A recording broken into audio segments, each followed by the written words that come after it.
تو مصطفیٰ کمال صاحب 28ویں ترمیم میں اگر لوکل باڈیز کا جو ٹینیور ہے اور ان کے اختیارات ہیں وہ بھی طے ہو جاتے ہیں، اور میں نے تو سنا بھی ہے اور میں نے تو ایک پیپر دیکھا بھی ہے، اس میں کوئی ہیلتھ کے بارے میں بھی کچھ چیزیں ہیں. تو ہیلتھ کیونکہ جو ایک پینڈیمک ہوتا ہے تو وہ تو صوبہ اکیلا اس کا مقابلہ نہیں کر سکتا، اس کے لیے تو وفاقی حکومت ساتھ کھڑی ہو تو اس کا مقابلہ ہوتا ہے نا. تو یہ جو وبائی امراض ہیں ان کے مقابلے کے لیے جو آپ کی منسٹری ہے اس کو اگر مزید اختیارات مل جائیں، ایجوکیشن میں بھی کچھ معاملات جو ہیں وہ زیر بحث ہیں، تو آپ یہ نہیں سمجھتے کہ اس پہ جو 18ویں ترمیم کے جو سپورٹرز ہیں جو سمجھتے ہیں جی کہ یہ ایجوکیشن، ہیلتھ، پاپولیشن یہ تو صوبوں کے پاس چلے گئے، تو اگر 18ویں ترمیم جو ہے اس میں طے شدہ چیزوں کو 28ویں ترمیم میں واپس لانے کی کوشش ہوتی ہے تو مسلم لیگ نون اور پیپلز پارٹی کا پھٹا ہو جائے گا، پھر آپ کی حکومت کیسے چلے گی؟ نہیں حامد بھائی، ہوگی تو جو بھی بات ہوگی وہ تو آپس میں گفت و شنید اور طے ہو کر ہی وہ بات ہوگی. دیکھیں ابھی کانفلکٹ تھا نا تو نہیں آئی نا، جو وہ چیزیں پھر ڈراپ کر دی گئی نا. میں سمجھتا ہوں آگے جا کر بھی کوئی پھڈا نہیں ہوگا، اور آپس میں مل کر طے کر کے بیٹھ کر اور ایگری کر کے اور کنسنسس ڈیولپ کر کے پھڈا کیوں نہیں ہوگا؟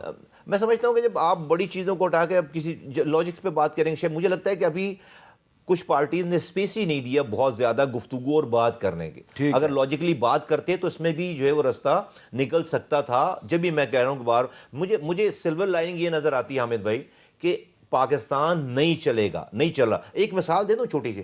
بلوچستان میں جب ہم ابھی سیکیورٹی کی بریفنگز وغیرہ جب یہ ہوئے واقعات تو جب دی گئیں، میں بھی کچھ میٹنگوں میں تھا، تو ساری کے پی آئیز کے بعد کیا کہا جاتا ہے کہ وہ نیشنل ایکشن پلان، اس کے بعد کہا جاتا ہے کہ بھائی تمام ایم پی ایز اور ایم این ایز اپنے اپنے علاقوں میں جائیں جو کہ لوگوں کے کام کریں. اب ایک ایم این اے کا حلقہ بلوچستان میں ایسا ہے کہ 3 راتوں تک وہ سفر کرے نا تو تیسرے دن پہنچتا ہے وہاں پہ. ایم پی اے 24 گھنٹے میں اپنے دوسرے کیسے آپ کریں گے؟ کیونکہ وہ پھر تو وہاں پر تو لوگوں نے پہاڑوں پہ جانا ہے، دھرنوں پہ بیٹھنا ہے.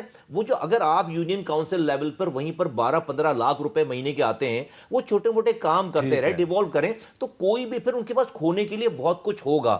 تو یہ اب مسئلہ ایڈمنسٹریٹو نہیں رہا. یہ سے پھر کیا کرتے ہیں، اگر وہ محرومیوں کے بعد اگر کوئی بندوق اٹھا لے، پھر آپ اسی فوج کو کہتے ہیں جاؤ جا کے لڑائی کرو، فلاں نے بندوق اٹھا لی. تو اب یہ 70 سالوں سے یہ کام، ہمارا پورا نظام ڈس انفرنچائزمنٹ پیدا کر رہا ہے، بددل لوگ پیدا کر رہا ہے. اچھا عمیر نیازی صاحب، مصطفیٰ کمال صاحب کہہ رہے ہیں نہیں یہ ان کی کوئی لڑائی نہیں ہوگی نون لیگ اور پیپلز پارٹی کی، آپ کہہ رہے ہیں نہیں یہ لڑیں گے.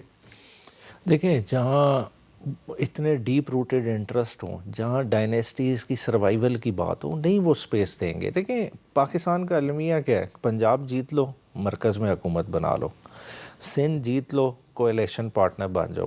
بلوچستان اور کے پی تو ریلیونٹ ہی نہیں رہتے اس لحاظ سے. جب اس طرح کی ڈیموگرافی آپ کی ہوگی تو آپ کو ان ریالٹیز کے ساتھ جینا پڑے گا. کامران مرزا صاحب، میں آپ کو یہی سوال ایک اور انداز میں کرتا ہوں اور آپ نے برا نہیں منانا.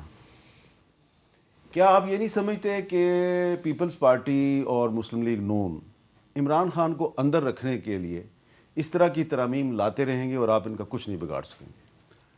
ٹارگٹ ایک ہے. ایسے ہی ہے، اس وقت بظاہر ایک ہی ٹارگٹ ہے کہ ہم، وہ یہ بھی ٹارگٹ نہیں ہے کہ عمران خان رہے یا نہ رہے. ٹارگٹ یہ کہ ہم رہیں، یہ ٹارگٹ ہے کہ ہم رہیں اور ایٹ اینی کاسٹ. تو ان کو اکٹھا رکھنے میں عمران خان صاحب کا بھی کردار نہیں؟ عمران خان مطلب وہ ایک آپ جس سے جو ہے نا جس کو پسند نہیں کرتے ہیں. آپ جی کچھ کہنا چاہ رہے ہیں؟ حامد بھائی بہت احترام کے ساتھ عمیر بھائی نے بات کی. دیکھیں میں سمجھتا ہوں کہ اس حکومت نے وہ تلخیاں جو ہے نا بہت زیادہ اس طرح نہیں کی جو حالات گزرے ہیں. آپ تھوڑی سی نظر تو ڈالیں، ہم جلدی بھول جاتے ہیں. رانا ثناء اللہ صاحب کی گاڑی میں ہیروئن رکھا جا رہا ہے، حنیف عباسی صاحب کو جو ہے وہ بند کیا جا رہا ہے، نواز شریف بند ہیں، شہباز شریف بند ہیں، مریم بی بی بند ہیں. تو یہ کوئی اچھا اپنی لیڈرشپ کا بھی تو کچھ بتائیں نا.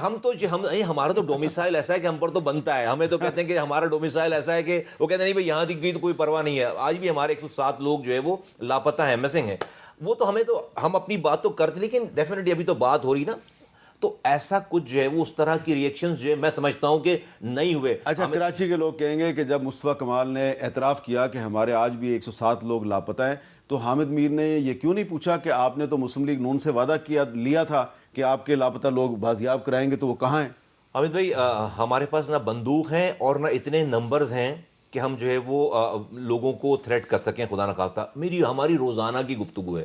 جو 800 سے 107 رہ گئے تو کوئی تو بات ہوئی ہوگی. چلیں بہت بہت شکریہ مصطفیٰ کمال صاحب, بہت بہت شکریہ عمیر نیازی صاحب. تو آپ کے تو کافی زیادہ ہیں, ہزاروں لوگ مسنگ ہیں, اور ابھی پہلے ان کے 107 واپس آ جائیں پھر آپ کے بھی. ہمارے تو خیر ہم میٹر نہیں کرتے نا. چلیں یہ اب آپ نے ایک ایسی بات کیا کہ